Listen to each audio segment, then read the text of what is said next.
Hey guys, this is part 2 of the series where we create a DIY integrated Morphlate system. In this episode, we're going to be focusing on the plumbing and the woodworking for the rear bench seat. And with that, let's get this thing started.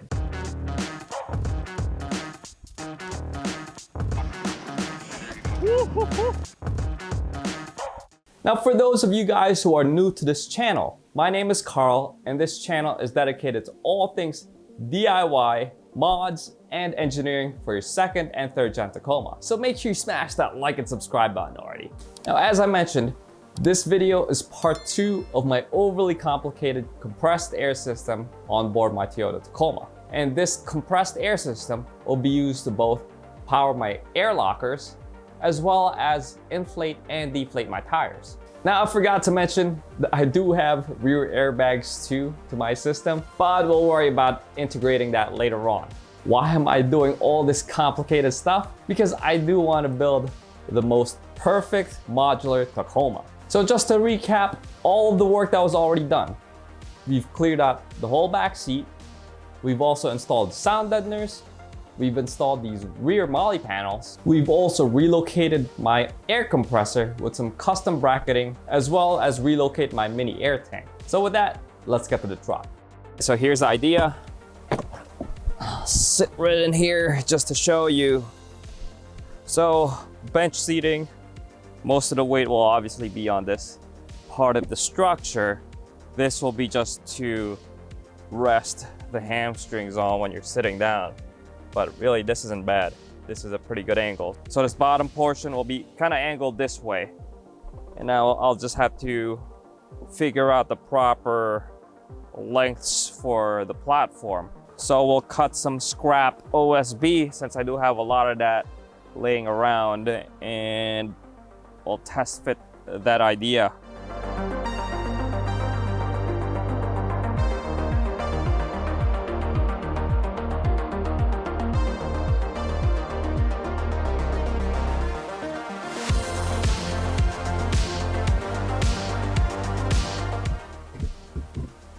Seems to sit okay. Let's sit on here. I'll have to mock up like a backing too to see how this really feels once I have the full seating system here.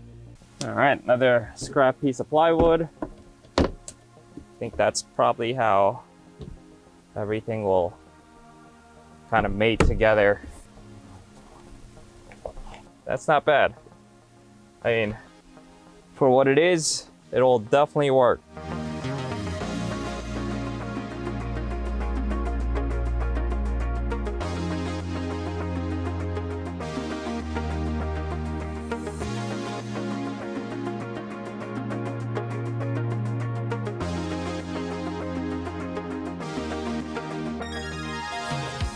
So this is pretty much the rough idea, guys. I think I'm actually gonna stick to OSB as my main building material, since I do have a lot of that laying around. And as you can see, this is why I slotted the thing, is so that it can ride right on here with this tab still being able to be used. So the tab prevents it from sliding forward, and then I'll put some inserts to match this hole here. It will basically work like a swing up platform. So I'm pretty happy with that. These are just glued and hit them with a brad nail to tack them in place, but I'll reinforce them later on with some dowels, and I'll do the same thing on the bottom. And then I'll probably also put a different plywood here to kind of smooth out the contour so it's not super boxy. But I'm very happy with that. It looks pretty good, and it's definitely coming together.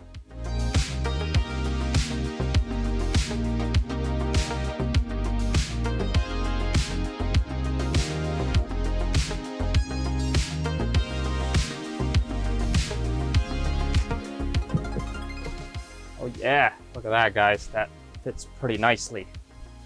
I gave it about a 3/8 inch gap in between the two parts. Should be short enough that it clears that portion, as you saw there. Now let's gonna mark down the back side of these things so we can mark out where those inserts are supposed to go.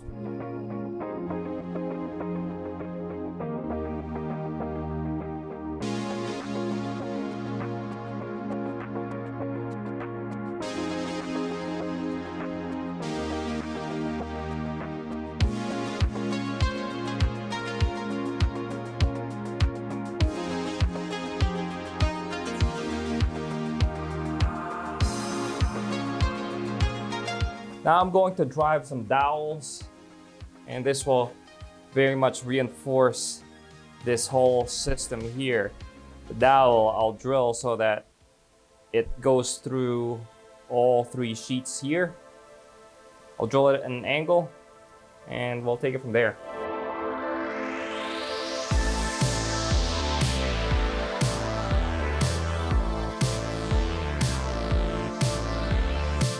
So that's what we got, guys. I got the dowels going through that way, and I put a lot of glue in there since glue is basically what holds this stuff together. Dowels are also packed with some of the sawdust so it doesn't move around. Let this cure overnight and chop off this extra dowel material and sand this down so it's gonna be real nice.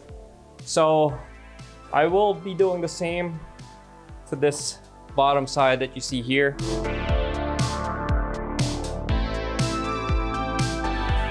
All right, so that's what the dowels look like after they've been chopped down. I used my flush cutting saw, and yeah, it's definitely very solid now. I'm not worried about this thing prying apart. So let's slap this on the truck and see how they look.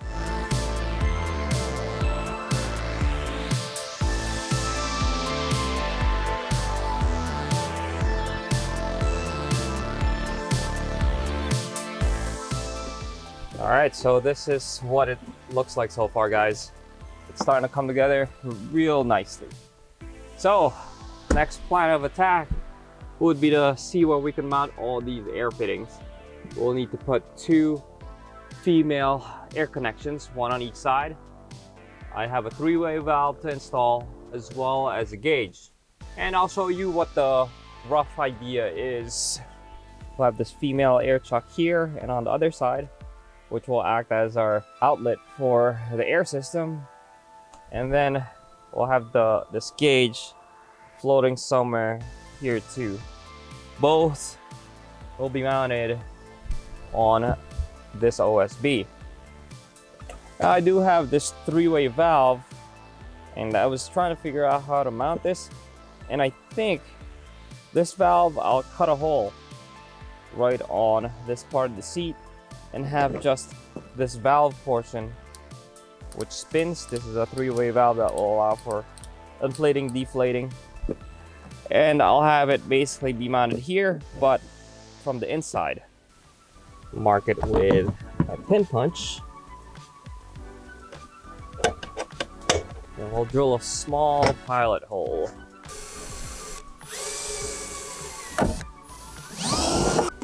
Now this is the smallest hole saw I have, and as you can see, it's definitely much bigger than the diameter of this portion of the switch.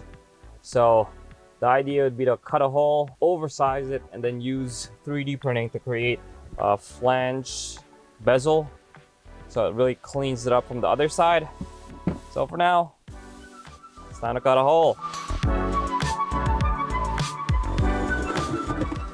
That's what it'll essentially look like.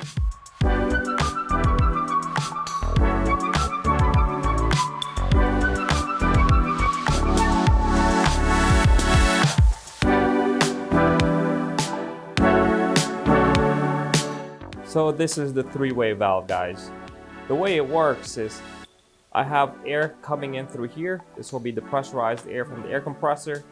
This will be feeding into the tires, and this will be the exit to drain the tires. So if it's at N, there will be no airflow going into the tires. When it's set to 1, that's when this and this connect, so we can get air into the tires. And when it's to 2, that's when this and this open hole here is basically connected, so that drains the tires. And I'll give you guys the diagram of how this will essentially work.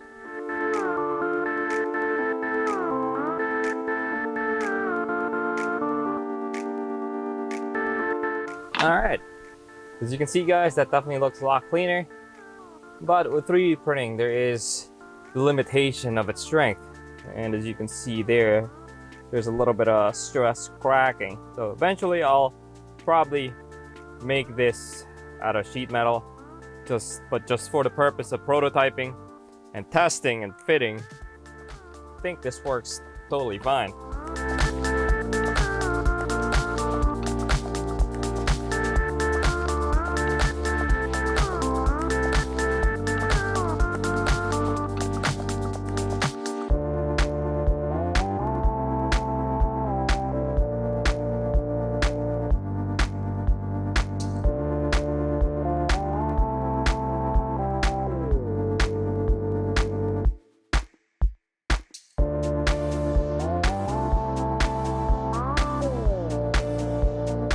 So this is why I love 3D printing, guys. You can create pretty simple designs just like this instead of trying to fab something up by hand. And these are going to be the female chucks that will be mounted on each side of the platform. So let's go mount that now. Now in terms of the placement for the gauge, I think I'll have the gauge something right here. Yeah, I'll flush up the bracket right up against there. I think that's the perfect spot actually. And I'll tighten the back once I have a good angle. And I think that's a very good angle for the gauge. And for this air chuck, I can place it actually just right next to it. That seems to be plenty of room. That should work perfectly. So now, time to mark out the holes and drill them.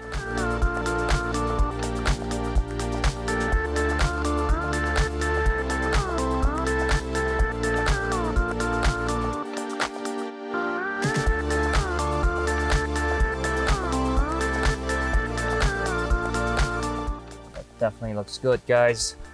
Nice access to the quick disconnect there. Nice access to read the gauge, and we can spin this. This three-way valve actually comes with a handle, and it's way too long. So I'm going to 3D print like a rotary handle on here to make it easier. But yeah, I'm pretty happy with that, guys. So that's what both sides look like now.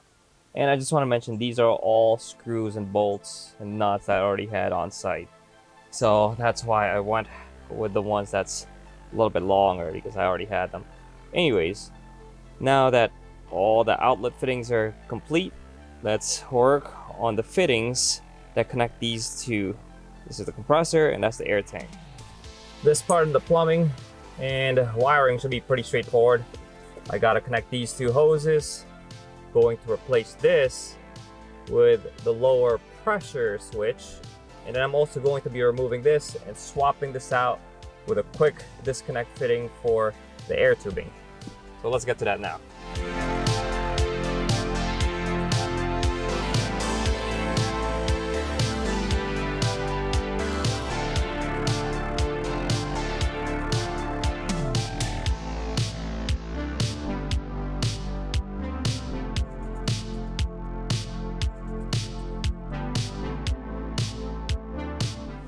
All right, so here is where the fun with the hoses begin.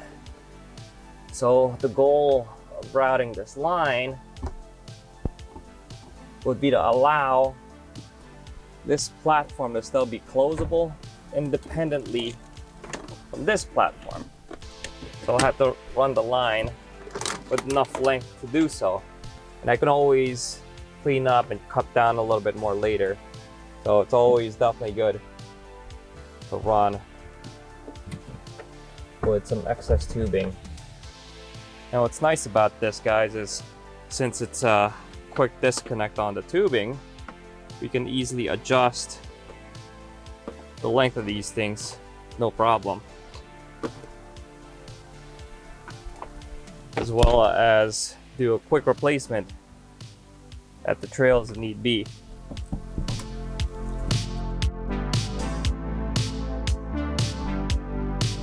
So quick rundown of what's going on here, guys. These two combine to this T and then comes together to another T which combines with that fitting on the passenger side.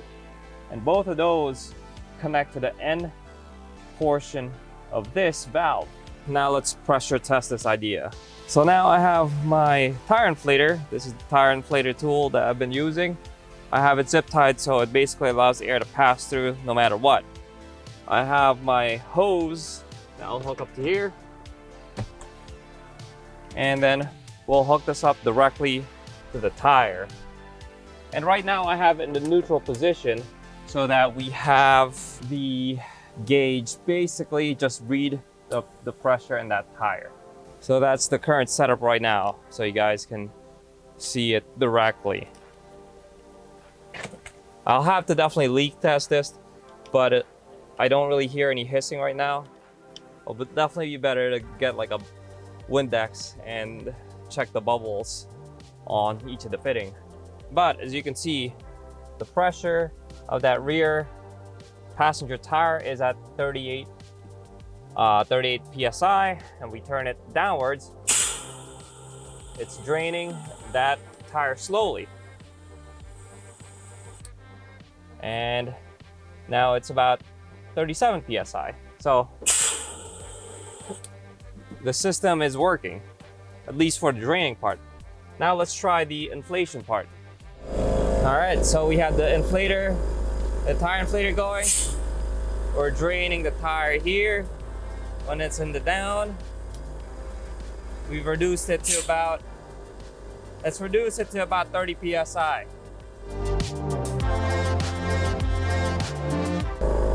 So that's 30. Now let's inflate this bad boy.